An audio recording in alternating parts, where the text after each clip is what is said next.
ओम शांति। ओम शांति। ओम शांति।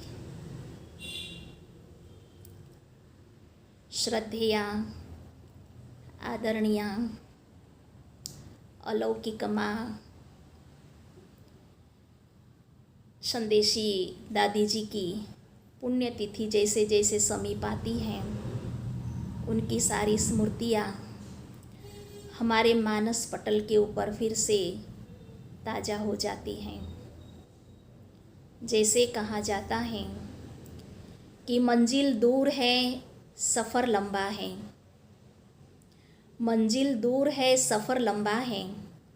इस छोटी सी जिंदगानी में अरमान भी ढेर सा है। जब भी जीवन के सैलाब में आ जाते हैं हम, तब आपकी दी हुई शिक्षा हमको याद आ जाती है दादी जी। आपकी दी हुई शिक्षा हमको याद आ जाती है। जहाँ पर भी है, जैसे भी है, लगता है कि हमारी मीठी दादी संदेशी जी दूर होते हुए भी हमारे अति करीब हैं और आज भी हम सभी को अपनी वही मीठी नज़र से निहार रही हैं, देख रही है, मुस्कुरा रही है।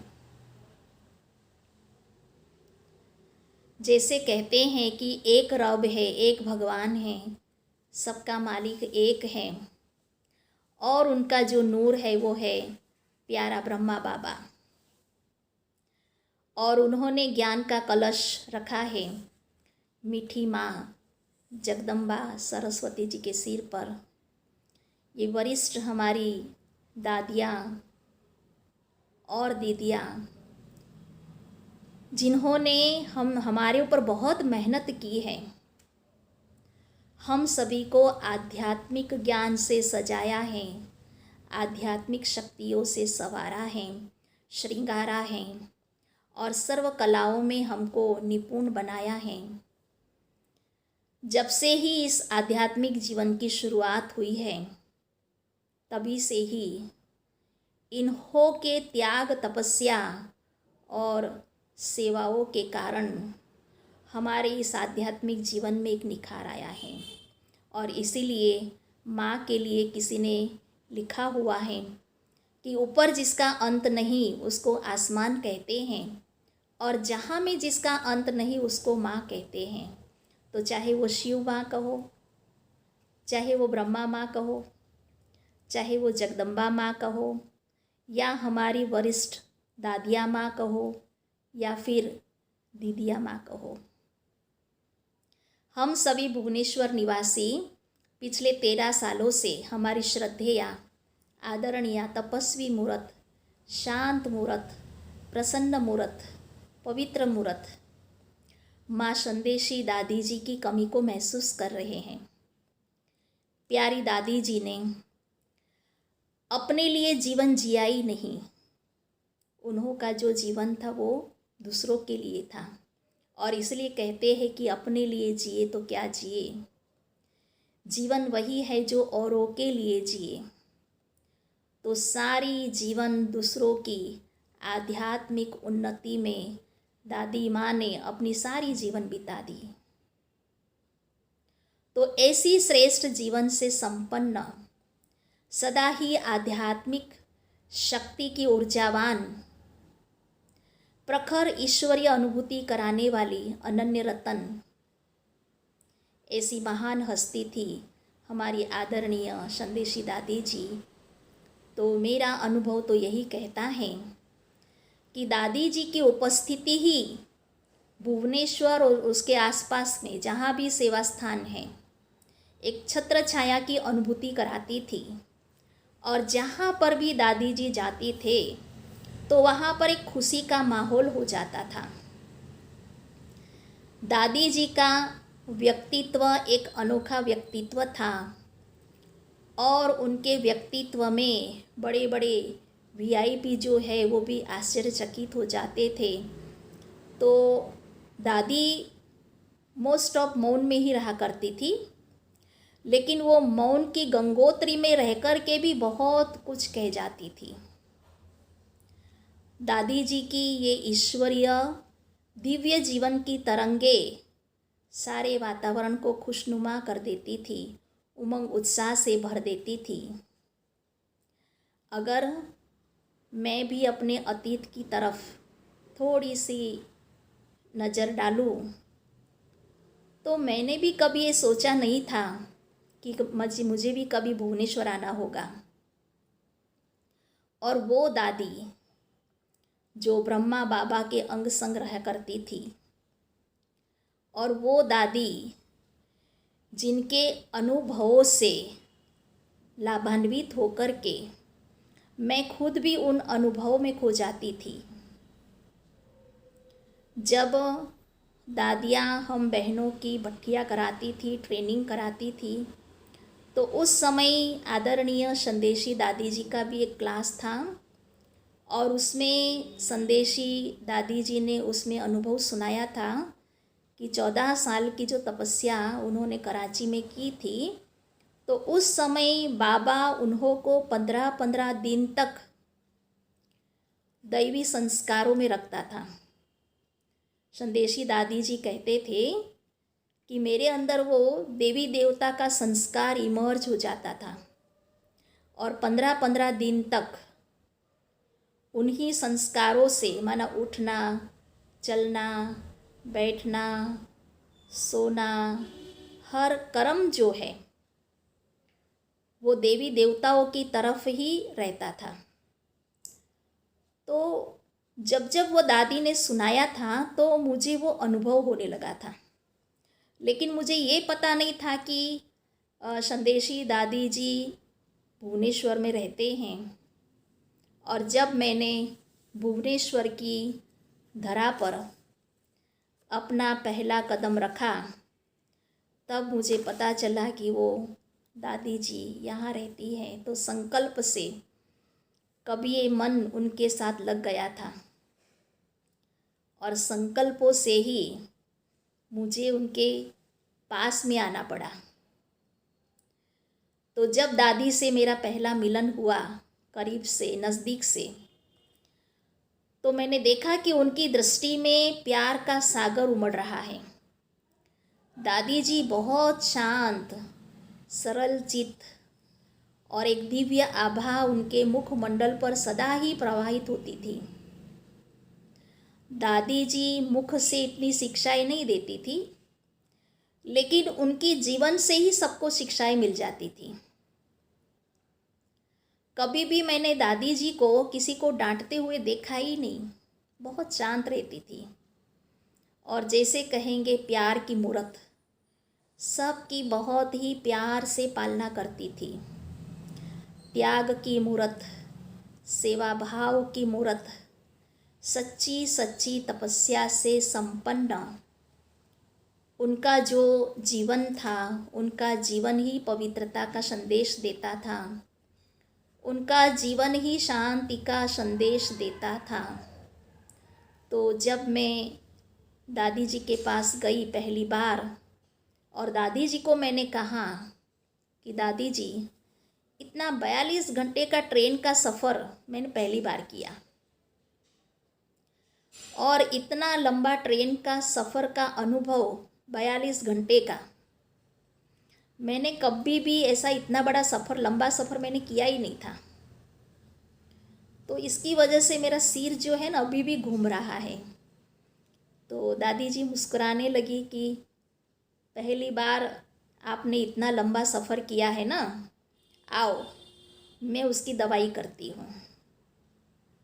तो ऐसे कहते हुए फिर दादी ने अपना जो दवाई का बॉक्स जो था वो खोला और मुझे एक टैबलेट देते हुए कहा, लो ये सेरेडॉन है, सेरेडॉन खाओ और सिर दर्द भगाओ। और फिर हंसने लगी। तो उनकी इतनी मीठी मुस्कुराहट थी और फिर बस ऐसे ही मीठी मीठी बातें करने लगी। तो बिना दवाई के ही मेरा सिर दर्द कहाँ चला गया मुझे पता ही नहीं चला और सिर एकदम हल्का हो गया। तो ऐसे ही दादी जी के साथ बीच बीच में ऐसे ही मिलना होता था और कभी कभी बीच बीच में ऐसे ही रूहान हम किया करते थे। तो एक बार ऐसे ही दादी जी के पास में मैं बैठी थी और दादी जी को मैंने पूछा कि दादी जी, आप शिव बाबा के साथ योग कैसे लगाते हैं? तो दादी जी ने कहा कि हम तो उनको ऑलमाइटी ही कहते थे। ऑलमाइटी। जब भी शिव बाबा आते थे तो हम सब इकट्ठे हो जाते थे और कहते थे कि ऑलमाइटी आएंगे, ऑलमाइटी आए हैं।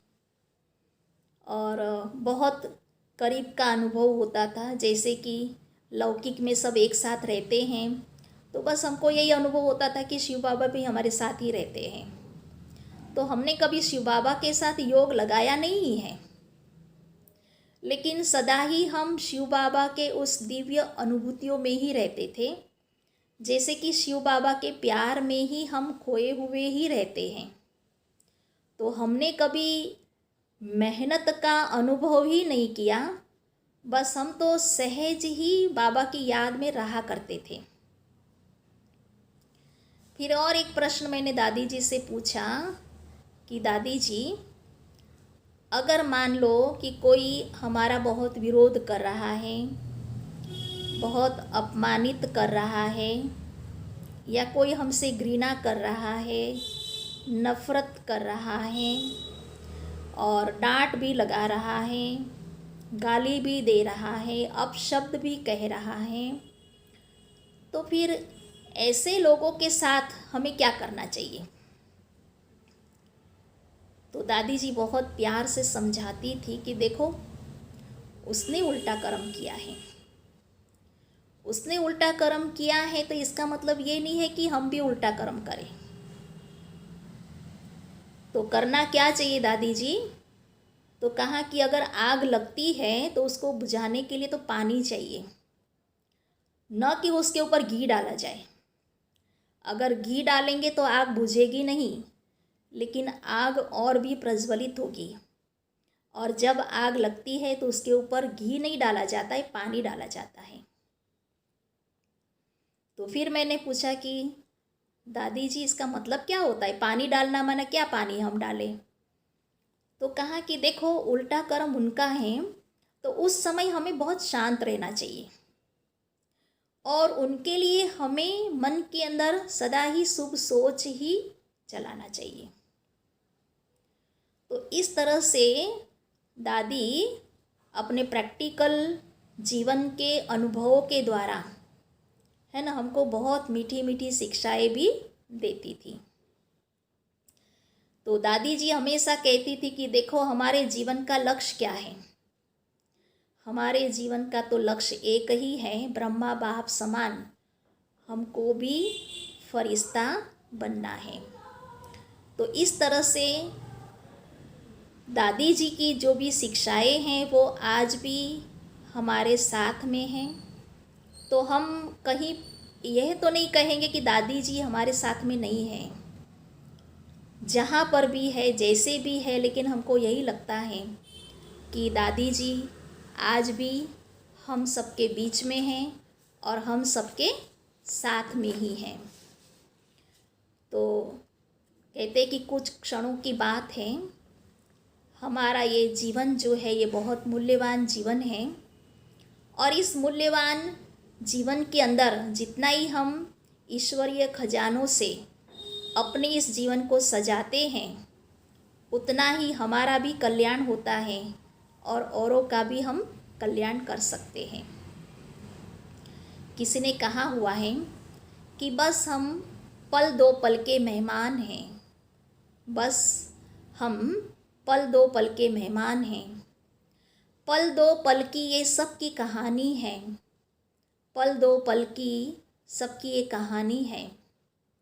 पल दो पल की ही ये हस्ती है, पल दो पल की ही ये जुबानी है, पल दो पल की ही ये जुबानी है। हमसे बेहतर कहने वाले, हमसे बेहतर कहने वाले आए हैं और आकर के चले भी गए हैं। तुमसे भी बेहतर सुनने वाले आए हैं और आते ही रहेंगे। हम सब एक पल का ही हिस्सा है, हम सब एक पल का ही हिस्सा है। कल हम तुम सब जुदा हो जाएंगे। कल हम तुम सब जुदा हो जाएंगे। जो आज हमारा हिस्सा है, जो आज हमारा हिस्सा है, वो कल और किसी का हिस्सा हो जाएगा। तो इसीलिए हम सब पल दो पल के मेहमान हैं।